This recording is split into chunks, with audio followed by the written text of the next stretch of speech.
I'm Sherwin with Gospel Music Buzz. Appreciate you guys being here with us today. Welcome, Thank you Ryan, for having Naomi, us. Chandler. Welcome.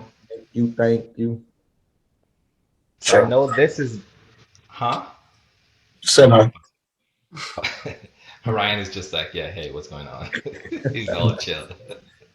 So I know this has been a year of firsts, a lot of firsts for you guys, just coming off of the heels of Stellar Awards. That was a really, momentous win there at the Stellar Awards with those two awards going into the Dove, #1 Billboard single. It's a lot that's happening right now. But how are you guys doing outside of the music, like with everything else?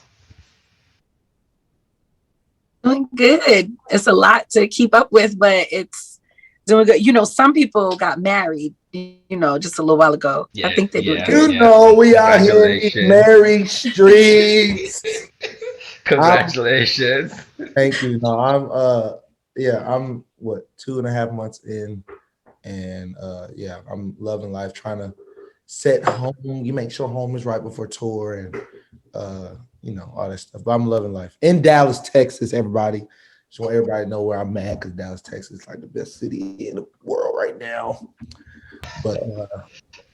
Nice, nice. And I noticed someone mentioned before, I was looking at the post this morning, you said, kind of taking us back to the beginning, right? It started with just a few friends in a room worshiping. Now you have a community of over 1 million. I'm sure that must be mind-blowing in it of itself. So just take us back to the beginning and just, where you are right now.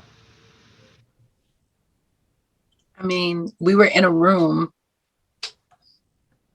with maybe 10 people or 15 people. I think that's where it started, our first recording, our first official recording.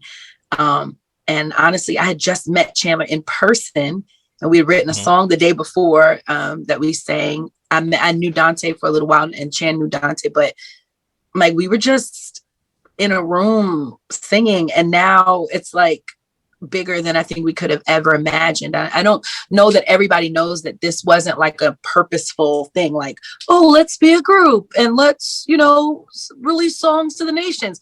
It was like, hey, let's do demos so that the songs that we're writing, artists can pick the songs up and maybe sing them. And then we shared it on Instagram, like, okay, maybe they can get some traction and then see, with among our artist friends. But God Hmm. really took it and like put our name in the wind and really, really began to bless people. I think people were just blessed by just the worship because it wasn't like for the people, it's really for God. And I mean, so it's crazy to answer your question. And And then the growth overall, right? Like again, kind of starting back from where you were, like did you imagine, at some point like, hey, we're gonna have such a large community and just keep building on top of that and with everything else that comes with that as well? I mean, I think we didn't know exactly what to expect. Like I can't even put into words like how clueless we were of all of this happening. But I do think the reason the audience has grown so much is because everyone can see themselves in Maverick City.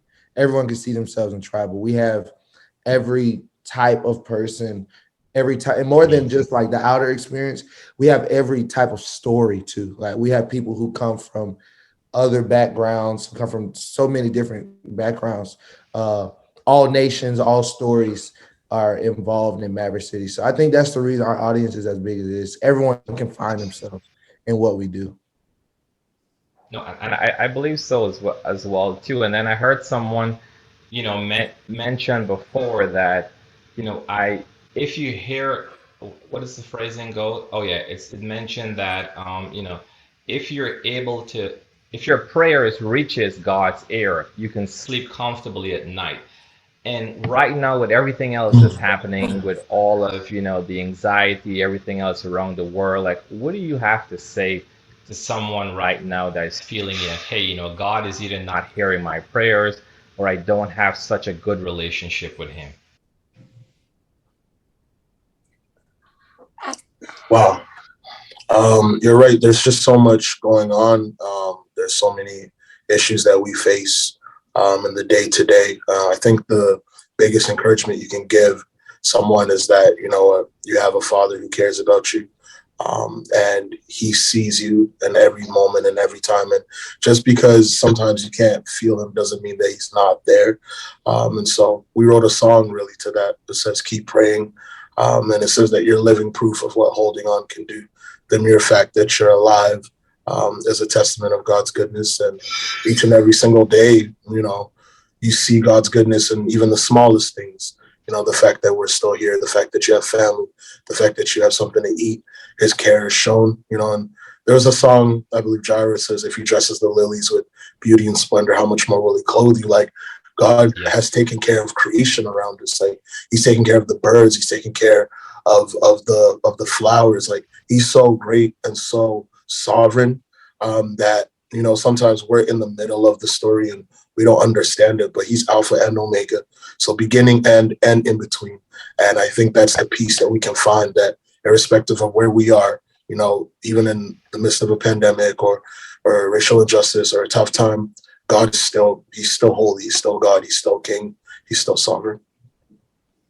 And speaking of still holy, right? Because I think that in and of itself is a declaration too, right? Because you're basically declaring that he is still wholly above it, right? No weapon fashioned can come against us. And I feel as though, again, coming back to declaration, coming back to just keep saying it, keep pronouncing it over and over. And you mentioned Jireh again too, right? Because it seems like we're always looking for something, some form of validation, right? Whether that's in people, things, degrees, accolades, whatever it is. And if we don't find that validation, there's still that void that is there. So I think that's important that you mentioned that. And even songs like, like Jireh.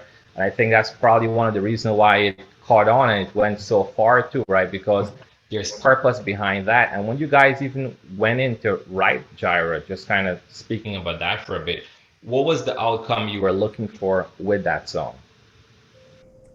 I don't think we didn't have an outcome. We went in to write a song. I think most times we go into a session, we're not like, today we shall write a hit. It's not like that.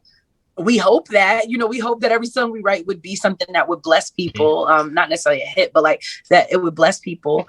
But we just went in super just chill, and Chan was playing like on the keys. We were in the room, Chan and I, with Pastor Stephen Furtick and Chris Brown from Elevation Worship.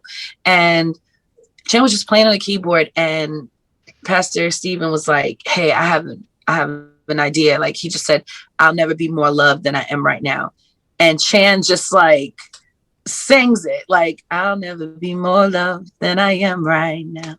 And so like once that happened, we were like, oh, like the ball was just rolling. But if I'm honest, it wasn't like we're gonna go. We were in that writing session for, I think it was really 13 hours. And we had a 30-minute break after 10 hours. So we were in there forever. But we wrote 2 songs, just so you know. We wrote Jireh and we wrote Shall Not Want. But we just stayed there. We talked, we laughed, we wrote, we went back and forth. We didn't even have the chorus until that was like the last thing I think we wrote, or maybe right before the lilies part. But it was, and literally, and Chan, another thing, Chan was just like, Jireh, you are enough. It was a flow. We really like flowed into it. So no, we didn't go in like intentionally like writing a hit, but it was just like, hey, what does God want to say to people today? And how could he use us all, and that happened. And keeping with that too, right? And again, not to get too deep, I know we're probably coming up on time, but a lot of what you guys do, right, would be considered spiritual warfare, right? You're constantly having to stay prayed up, stay connected to God, attacks are waging on both ends. How do you deal with burnout and just finding time to rest and relax in between all of that? Oh, because I have an answer. I'm always praying. I mean, Chandler, you want to take that to Ryan, whoever? I think it's very practical. I think the privilege that we have, the blessing that we have is that Mav is not relying on one person. Tribl is not relying on one person. we can always dish it out. We have me and Naomi like just recently, like, are you gonna go to this? If you go, I'm not gonna go. Like we're very practical because like last night we did a tribal worship night.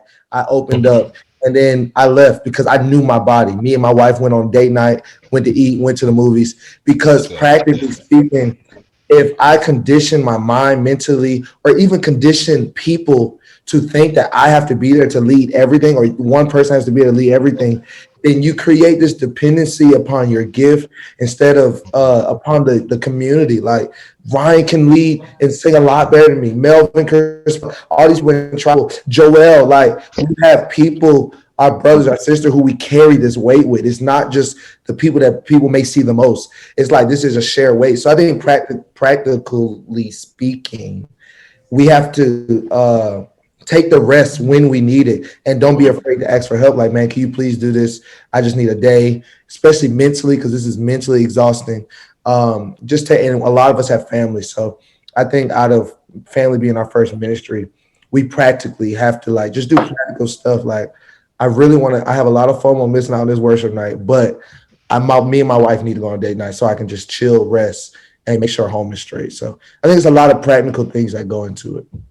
That's I going think good. No, routine too. that's good. Like, can I just add this routine? Yeah, Like, yeah, of course. Go ahead. I'm sad because I didn't go to the tribal night because for me, being at my home church, keeping my routine is good for my soul. If I don't have a routine, if I don't have something set up in my week, I lose, all sense of, where I am. And I don't want to be irritable. Like when I do get to really spend good time with my children, I want to be nice mommy. I don't want to be, frustrated and upset and annoyed. And so that's good. I have my Monday is my Sabbath day. That's my day off. And I do that religiously. It's my day off, And so I think having routines, real routines that are set up in your life where you go, I'm going to rest. I'm going to intentionally rest, even if I don't want to rest.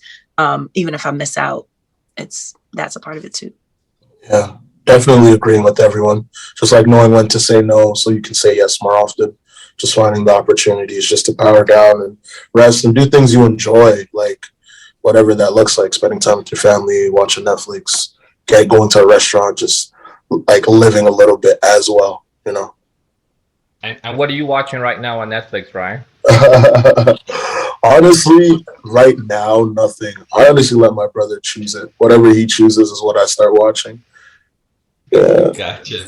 And I know you guys have right now impacting radio. There's Gyra, there's Still Holy, and there's also a tribal night that is tonight, right? So where can people kind of join in on that? Either view the stream, join in person, just kind of, let us know what else is happening. I know there's the tour, there's a lot that's going on right now. So how can people caught up with everything?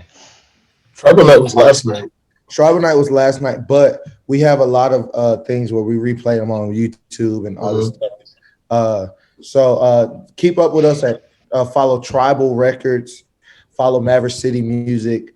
You can follow us individually. There's always information going out, but tour is crazy. Y'all need to make sure to get the tour tickets, whatever city it comes to.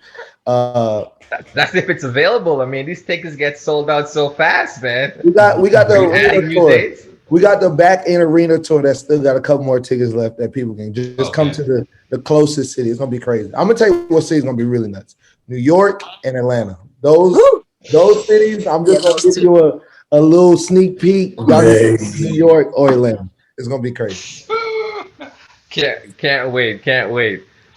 Also, real quick before we end, since starting the experience and everything that you guys have gone through from the beginning to now, what's like that one thing that you would say, man, I wish I would have either knew this before, or this thing that I know now, I can't wait to pass this on to the next person that's gonna join in just to kind of speed up their journey. What would that one thing be if you were to go around the room before closing?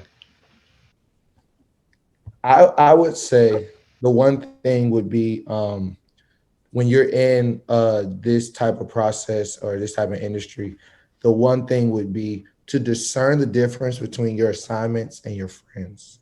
Like this is one that I've had to learn the hard way. Like discern the difference between those who you're assigned to work with, you're assigned to build relationship with as far as industry and the purposes of God in this space, And then you have to discern the difference between those people and those who you're just supposed to do life with. Like those people you can call to vent, those safe places, those trusted spaces.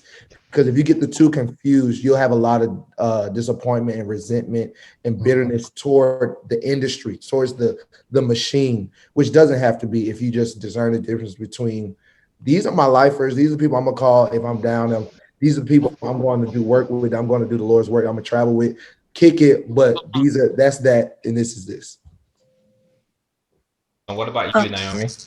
In the same kind of in the same space, I would say to know where you stand, know what your convictions are.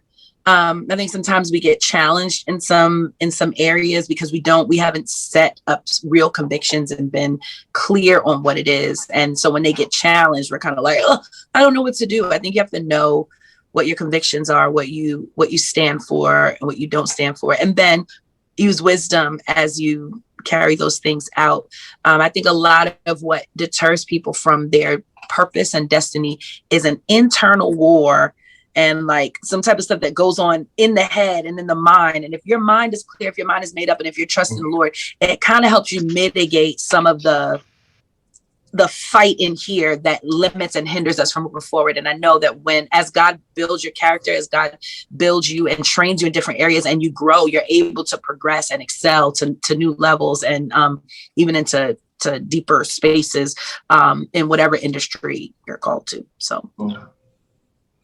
Yeah, I would just say, adding on to everyone, just being aware of times and seasons, and just knowing, when it's your time to serve, when it's your time to maybe go out and, the words spoken over your life, like they'll come to pass. But I think the most important thing I would relay to someone is just working on yourself, like just making sure that you're good, making sure that, when that opportunity does come, that you can confidently take it, you can confidently walk in it and really just allow God to flow through you. So I would just say that, like, understanding when one season's over, when one is starting, but at the same time, making sure that you're best equipped for wherever you find yourself. Awesome. Thank you so much for your time today. Again, let us know one more time, where can people find out the next tour dates? Where can they kind of just tune in to know what's going on? Not as if they don't know. I mean, there's over a million people running around out there that's spreading the word, but just in case, where can Google they find out? That's one answer. Maverick City Music on Instagram, maverickcitymusic.com, the website, Tribl Records on Instagram, Naomi Raine on Instagram, Chandler Moore on Instagram, Ryan Ofei on Instagram. We all everywhere. Type in anything you want, Maverick City, and you'll find it.